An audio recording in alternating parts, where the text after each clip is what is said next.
Comment le top 14 veut rester le meilleur championnat du monde de rugby?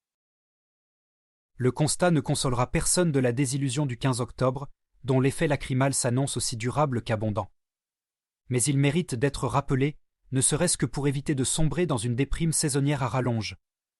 Oui, le 15 de France a raté son objectif de remporter sa première Coupe du Monde, battu d'un point par des Sprinok roublards et réalistes. Mais non, tout n'est pas à jeter dans le petit monde de l'Ovalie française. Des preuves? Le top 14 s'est imposé comme la référence mondiale des championnats de clubs, collectionnant les titres européens comme d'autres les pipent en bruyère. Champion Cup pour Toulouse en 2021 et pour La Rochelle en 2022 et 2023. Challenge Cup pour Montpellier, Lyon et Toulon sur la même période. Et le futur s'annonce aussi radieux qu'un Damien Penaud après un essai de 50 mètres. Les moins de 20 ans ont gagné 3 types de champions de monde d'affilée. Dans le monde entier, on envie notre modèle, rappelle René Bouscatel, président de la Ligue nationale de rugby, LNR, soulignant que le top 14 et la Pro D2 rassemblent 40% des joueurs professionnels de rugby dans le monde. Des moyens en hausse. Garder cet avantage, c'est l'objectif que s'est fixé la LNR avec son nouveau plan stratégique 2023 à 2027, présenté ce lundi 20 novembre.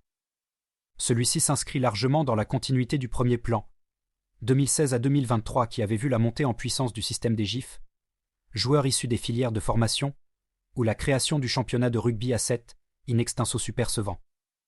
Fort de l'augmentation des droits télévisés à partir de cette année, 113,6 millions d'euros en moyenne par an versés par Canal, soit une hausse de 17%, la Ligue va augmenter son investissement de 12 millions d'euros sur les 4 ans du plan stratégique. 4 millions seront consacrés à la professionnalisation de l'arbitrage.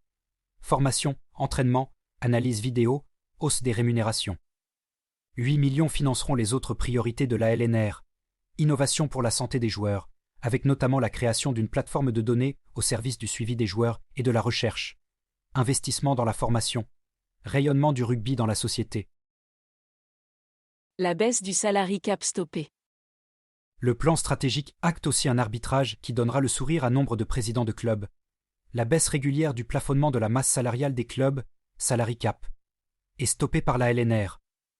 Alors que ce plafond pensé pour préserver l'intérêt et l'incertitude de la compétition devait descendre à 10 millions d'euros par an en 2024 à 2025 contre 11,3 millions en 2020 à 2021, il restera stable à 10,7 millions d'euros jusqu'à la saison 2026 à 2027. Le numéro 8 du 15 de France, Grégory Aldrit, présent lors de la présentation du plan, s'est félicité de ce choix. Dans le rugby moderne, les joueurs n'ont plus le temps de souffler, de prendre le temps de se soigner, assurait-il. Il est important que le salary cap ne soit plus baissé pour permettre au club d'avoir des effectifs étoffés et compétitifs.